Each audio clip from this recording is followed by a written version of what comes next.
Shalom, voilà, aujourd'hui nous sommes le 6 juin 2021 et il est 17 heures ici. Et le Seigneur m'a montré tout à l'heure là, le Seigneur m'a montré le président russe. J'ai vu le président russe, j'ai vu ce président russe et je l'ai vu marcher. Je l'ai vu marcher, my God. Et j'ai vu ce président russe, j'ai vu comme quelqu'un se lever pour tirer sur lui.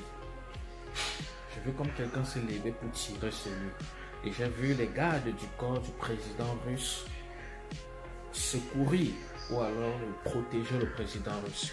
Mais j'ai vu on a tiré sur lui, sur le président russe, le président Vladimir Poutine, président de la Russie. Et j'ai vu ce président être confus dans tous ses états. Voilà, c'est quelque chose qui va se passer, c'est quelque chose dont les journaux du monde entier vont en parler, afin que vous croyiez en l'esprit, voilà, de la prophétie. C'est quelque chose qui va se passer. Donc on va attaquer ce président sera menacé, et j'ai vu les gens, quelqu'un s'est levé contre lui avec une arme, voilà, et c'est quelque chose qui va se passer en Russie et dont les journaux vont en parler. Nous sommes le 6 juin 2021. Alléluia. Seigneur, je prie que ce président soit gardé. Je prie que ta présence soit sur ce président afin que ses ennemis soient confus au nom de Jésus. C'est quelque chose qui va se passer. Alléluia.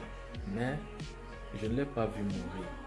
Je l'ai vu comme faisant un coup d'état sur lui, voilà, sur sa personne. Alléluia.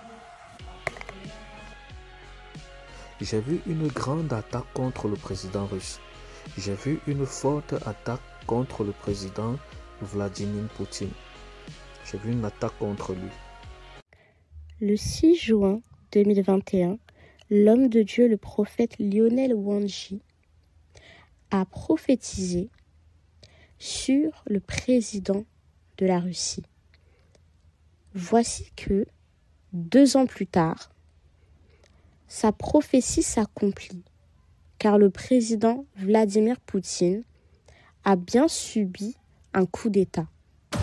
Depuis ce matin, les camions et véhicules de l'armée russe se déploient dans les rues de Moscou.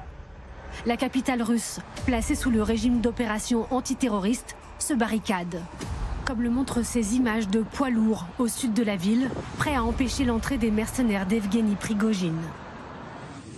Aux premières heures du jour, le patron de la milice Wagner prend possession du quartier général de l'armée russe à Rostov-sur-le-Don. Il menace l'état-major. Nous voulons voir Gerasimov et Shoigu, sinon nous bloquerons Rostov et nous nous dirigerons vers Moscou. Prigojine qui affirme s'être emparé de la ville stratégique de Rostov, centre des opérations de la guerre en Ukraine. Nous détruirons quiconque se mettra en travers de notre route. Comment le chien de guerre de Poutine, Evgeny Prigojine, en est-il venu à vouloir mordre la main de son maître? Nous sommes au quartier général, il est 7h30 et tous les sites militaires de Rostov sont sous notre contrôle. Dans cette guerre, des soldats ont été tués, 3 ou 4 fois plus que ce qui était indiqué dans les documents présentés aux dirigeants. Même quand leur affrontement semble désormais inévitable. Ceux qui se retournent contre leurs frères d'armes trahissent la Russie et devront en répondre. La mutinerie n'aura donc duré qu'une journée.